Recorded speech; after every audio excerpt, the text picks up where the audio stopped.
Hey, Hal. Hey Jenny, how's it going? I'm doing pretty good. I'm still reeling off that new U2 song. I know, so good. It feels like I just heard it for the first time. I know, like literally an hour and a half ago, an hour. P.S. We're recording on July 7th. We're just gonna bank a few episodes because not we can't always record every Sunday, I but we know. need to have an episode out every Wednesday. So you kind of have to Jenga everything. Yeah, making it work. Yeah. Okay. So again, today is July 7th. If you're listening, it is on or after July 22nd, 2026. You're listening to Kissing Lips and Breaking Hearts with the Garden Tarts. Please like, subscribe, comment, review, all the things to help us out. And yes, U2 sent an email with new merch, and yes, I purchased it. I have to wait till next month. Yeah. I think. Okay, All right. so if you're new to us, if you're a new listener, watcher, we try to do it every week, but every week we pull out a song from our cigar box, and that is the random song of the week. Ta-da! Yeah, And this week is Love Rescue Me. it is Love Rescue Me. Okay, so many people responded, and I love that. I love audience participation. I mean, because we are participating too. It's like we always say what we want to say. Right, exactly. So I did not gather all the stats on Love Rescue Me, but it was on Rattle and Hum. And Bob Dylan Yes. does backing, and I think he co-wrote the song too. But here's a question that I don't have an answer to. The harmonica in it, is it Bono or is it Bob Dylan? Because they're both, even though we pretend Bono doesn't play harmonica, or you don't recognize Bono playing harmonica, they both are very good harmonica players. Yeah. Is it? I don't know the answer. I'm Googling Okay. If only there was some device you could pull up some to answer questions some like that. some small handheld device. Yeah. Okay, I will, tell you this quote from Bono, Okay. because I believe this is from Sphere. Hang on. He says, "This is a song." I mean, he said a lot of things, but this is a song we wrote with Bob Dylan, and this song is our prayer, a message of hope and love and peace. But I wanna look and see musical. I You have have it. it? Yeah, because now on Apple Music, you can hit credits. So Oh, it says Bono lead vocals harmonica, but then when you go down to Bob Dylan, it says background vocals. Yeah. I'm sorry. Bob Dylan played a Hammond organ, and Bono played harmonica. Google AI says that Bob Dylan provides co-lead vocals and plays guitar on the track. What Bono is? plays harmonica. That's what we wanted to know. Yeah. What is a Hammond organ? Please hold. It's like a piano. Like that's a Oh, Hammond like organ. Ken Organ. Yeah, It makes sense. yeah. Anyway, well, now we know. The more you know. The more you know. Yeah. Okay, so We had let's the rainbow with it. yeah. The more you know. So let's start off. Timber Jones, thank you for sharing your opinion with us. So he says, brilliant lyrics. One example of how Bono, as he says himself, uses love as a reference to God appropriately. Beautiful song that would be wonderful to hear again, full band live. He also made a second comment I'm seeing that says top 10 best U2 lyrics. Yeah, I saw that too. Okay, so then the next one is Darren Jones. He said, "My favorite song of all time." Mhm. That's big. Like of all the songs in the world, this is, and I love it because it is such a good song. Like Well, and it's still like a unique song. it's Like, very unique. there aren't other songs in the U2 catalog like it. So if that's your jam.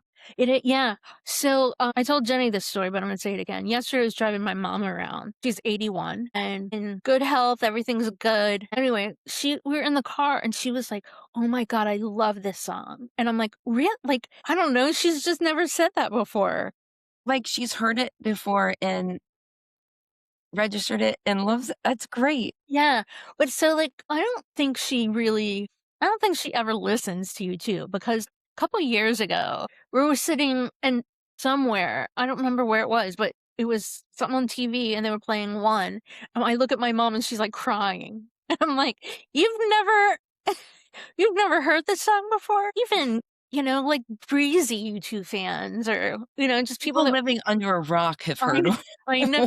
before. No, in her defense, she said this was on TV and it had the captions. And in her Oh, defense, she said she never knew the lyrics. So, yeah. And I that's was really just like, sweet. even you know. I mean, yeah. Anytime on Jeopardy there's an album question, she's like, "The Joshua Tree." I'm like, "Name another one. Name another one." That's actually really cute. Yeah. Okay, Yeah. so, thank you, Darren. Our next one is from United Style. Thank you, Mr. Style, Miss Style, United. Yeah, they comment on our stuff all the time. Yeah. Send us a DM, let us know who you are. Yeah, yeah, please.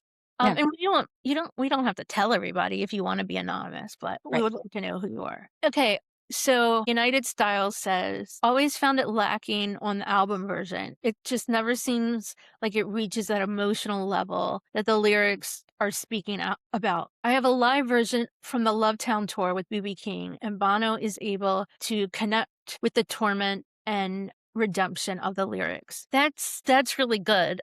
Something else I say all the time, but no one can get rage in their voice like Irish people. Yeah, Like, I mean, listen to Sinead O'Connor. Like that is tangible rage, and I think it just takes a certain kind of yeah, and I agree, the album version does nothing, like, I will just skip it. really.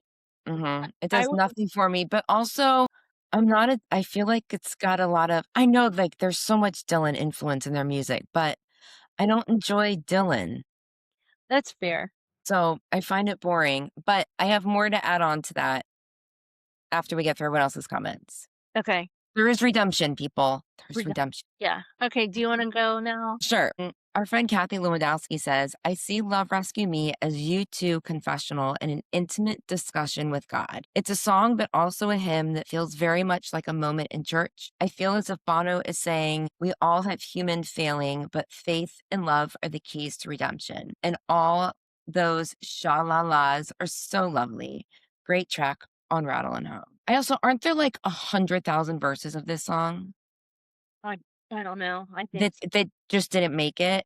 yeah. Yeah, I yeah, the Shalalas are great. They are great. I do, like, this I get that's fair that you're not a Bob Dylan fan. I not a big fan, but I am a fan, Yeah, and you are. just this even without I love this song. Like, it's one of my I'm not saying it's not even in the top 10 or 20 or whatever, but Yeah, I love it. I love hearing this song. and I don't know if it's the Bob Dylan-ness that turns me off to I may just not like it may just do nothing for me. Our friend Charlie Messing Charlie's been with us for so long, and I feel like he kinda fell off for a little bit, and now he's been back. I love it. Love Rescue Me is a song that I've heard dozens of times before actually listening to it. It was the live version with Ziggy Marley, quote, "my favorite version." I guess there's a live version with Ziggy Marley. Yeah, it's from, what was the it was from, Smile Jamaica or something? Oh, that makes sense. Yeah. I'll have to go back and listen for that. Okay, so thank you, Charlie. Our next listener is U2 Baby, the U2 tribute band. Mhm. So is it Ms. or Mr. Band? I don't know. Haha. They say one of my personal favorites takes me back to the decade. Yeah, I The the decade. decade. Well, and also YouTube Baby, the tribute band. Who runs your social media account? Are you faux Bono or are you faux Adam, Right. Larry, or Edge, or their social media manager? Let us know. Okay. Okay, our lifelong friend, Patty Culleton says, And Friend,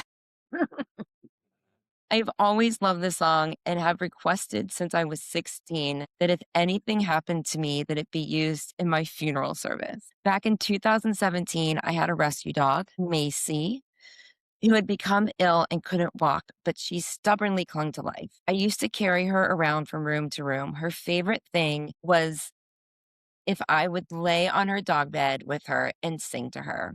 She became so relaxed and happy. The first song I sang to her every night and the last song I ever sang to her was Love Rescue Me. I've not listened to it too many times since then, and I was so taken by surprise when they played it opening night at Sphere, and it made me cry. Two other lighthearted moments I have for that song are from the Smile Jamaica concert with Ziggy Marley. There we go. Joined them and butchered the lyrics. I watched that performance so many times that sometimes my brain still hears him singing in it in his Jamaican accent. And then during the worldwide broadcast of the New Year's gig in Dublin when Bono started singing the bridge at the wrong time. Laugh out loud. Those those bridges can be tricky. There's so much song and so much It lyric. there really, really is. Yeah. Okay. Rick Friedline, sorry for pronouncing that wrong. Probably U2's best collaboration with another artist, with Love Comes to Town is another standout, and a liberating statement on the power of forgiveness and renewal. The last line is the perfect resolution to the song's emotional journey. The ruins to the right of me will soon have lost sight of me. Yes, you can be made new. Side note. We need more love for the underrated album that is Rattle and Hum. Big, soulful, ambitious. It had everything. Yeah, totally agree with that. Absolutely. Those new songs on that album, Yeah. absolutely. I never, ever, ever want to discredit the lyrics to the song. It is so poetic and so powerful. When I say it doesn't do anything for me, it has nothing to do with the lyrics. Yeah. So yesterday when I heard it in the car, I mean, I've heard it a bazillion times, but this lyric kind of stood out like, I don't know, just driving in traffic or whatever. But this is what, but I love, love, love the many strangers have I met on the road to my regret, many lost who seek to find themselves in me. They ask me to reveal the very thoughts they would conceal. Love rescue me. I mean, I think that that lyric there That's, just kind of sums up what it is to be a rock star, I guess. yeah. Or, A right? f- Or yeah. a Like a, this person at all. yeah, famous lyric writer. Yeah. This is a theme that I know you hear in Gone and other songs, just Gone is just in my head right now. But he says, I'm here without a name. And like, I just find that interesting. Like, he doesn't, I mean, he has his nickname, but he doesn't have a name anymore. And like, he says the same thing in Gone. And I don't know. I just find that, That would be a little interesting research project yeah. But so, like, to find those lyrics. yeah, I'll do it. But Oh, I know you will. you hear, yeah, Martin Sheen says, "Wish he had never changed his name to Estevez." I know that's different. It is, you're kind of giving your name away. Yeah. And, I'm sure that Bono is satisfied with Bono, but that's like in my head, of course, that's kind of and like a name like Bono, a name like Edge and Sting and whatever, they're character names, like that's how I see it. It's Yeah. not, I mean, maybe I'm sure that, I don't know, that's my question for Bono over Whiskey and Cake, I guess, is that, do you have any regrets on becoming Bono and leaving your old name behind? Is that how Except that except to the government. Right, yeah, but I just find that interesting. I mean, I assume everybody everywhere calls him Bono from, except for government, whatever. But I'm curious because you see, wait, if you go to a movie and the credits run, it says their real names, you too, and it'll say like, their real names Right. because that's who I guess owns the Well, it's interesting looking at lyric credits too, that it'll go back and forth yeah, between Dave Evans and Paul Houston or The Edge and like, yeah. I've never audited to see when was what. No, no, I But, know. I mean, it's like changing your name when you get married too. Yeah. If I got married later in life, I would not have changed my name. No, I don't think I ever would have changed my name, I'm but glad I'm glad I did because it's so much easier with the kids yeah, in school and just for us to all have the same last name. But, again, why don't my kids have my last name? that's a good point. I mean, they are of me. Anyway, So that's my question for Bono. Like, do you regret that at all? I mean, do you ever miss hearing Paul, or just being the name that Champy said? normal. Yeah, like if you're in a okay, forget that. If you're in a grocery store. Yeah, if you were somewhere and you heard someone say Paul, do you turn or is that just out of your life entirely? Right, like, if you were somewhere and someone yelled Hillary, you Yeah. would look, but there could possibly not be another Hillary in the room. Well, yeah, but I mean, that was interesting in 2016 because I don't have other people in my life named Hillary. Yeah, What Hillary's not a good example. Jenny is. Yeah, yeah, But even I hear Jen, Jennifer, depending on the context, I'll yeah, yes, but so, like, in 2016 when Hillary was running, I got that all the time, like and I was working I was working the polls when on election day, and my dad drove by and voted, and he rolled down the window, and he as he drove off, he was like, "I voted for Hillary Frank." I'm like, no, Hillary Frank does not want your vote." no, no, That's not my bag. no write-ins. Not my jam. Yeah, okay. So our next contributor is Alfred Alcala. Am I saying that correct? I mean, that's the phonetic Alcala. Alcala? I'm sorry for not. Guess. Yeah, I'm just sounding it out. Okay. So Alfred Alcala wrote co-written by Bob Dylan. Such a classic track. Oh yeah, we know Thanks that. for the information. Yeah, really, thank you. We've been in this business for 30 plus years, but it's good to know that, people pay attention and stuff like that. We definitely do. But anyway, Right. thank you. Yep. Okay, Absolute U2 is our next caller. Yes. Can we please call them callers? Yeah, Okay. let's do that. Our next From now call. on, you're all callers. Okay. Or lemon tarts. Okay, so oh wow, takes me back to being a young teenager, staying up late full of excitement, not knowing whether the rumors were true, and that you two would take the stage at the Smile Jamaica concert. I must have watched that video 1,000 times, and especially the brilliant version of Let Rescue Me. Fun fact, I know this being the bass player of Absolute U2. Adam makes the right old mistake on Rattle and Hum's studio version, hitting a right old clanger of a bass note. He recovers quick, and the band kept it. Thank you.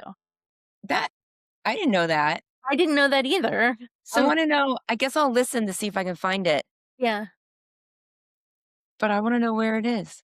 yeah. Thank you, absolutely too. Adam of Absolute U2. That is a fun fact. I appreciate that, Yeah. Thank you. especially coming from that expertise. Yeah. We've got one more caller on the line, Jim. It is such an emotional song because it speaks to something universal. At some point, everyone makes mistakes, and some of us seem destined to make the same mistakes over and over again. The song captures that struggle and desire for redemption in a way that feels extremely personal slash vulnerable. What I especially love is the way the song builds emotionally to its peak, where it could have just ended. But instead, it then returns to a variation of the chords from the beginning. It creates a real sense of having traveled somewhere and come back changed, or maybe wanting to have changed, but not really. The journey is reflected not only in the lyrics, but also in the music itself. By the end of the song, the listener feels as though they've gone through the same process of reflection, regret, hope, and maybe renewal that the character of the song has experienced.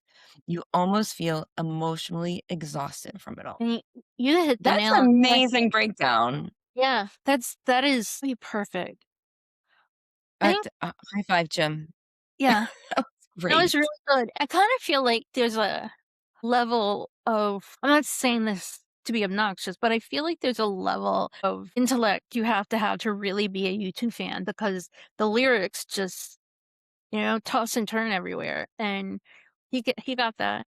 Yeah, and then to tie it also, because the music tells a story too, and do they go to get like, Yeah, what's the story? How do they intertwine? And I feel like Jim really captured yeah, that there. I need to go just read the lyrics. yeah, they're so I really good. do. So my redemption with this song was that I heard it live twice at Sphere. And the first night I heard it, it was 2 nights back to back. The first time I heard it and I knew they were going into it or Bono announced it, I was like, this isn't a bucket list song for me. And it was fucking fantastic. Oh my god. Oh my I was god. like, yeah, okay. I get it. So I guess for me, it's just not the recording version. Yeah. Cool. Well, as always, thanks for calling into our show. What is the saying that people long listener, first time caller or something like that? Like, Longtime listener, first time caller. but anyway, you guys, you say that. I know, right? Yeah. Thanks, callers. Okay. Thanks for listening. Yep. See you later. Bye. Bye. We'll be back next week with more U2’s content. In the meantime, keep chatting with us on social media at _Garden Tarts. Sign up for our newsletter at thegardentarts.com and share with your U2 friends. You can support us on Patreon, buy me a coffee, and leave us a 5-star review on Apple Podcasts. Kissing Lips and Breaking Hearts, a U2’s podcast with the Garden Tarts, is created, produced, and edited by us, the Garden Tarts. Intro and outro music by December. See you next week.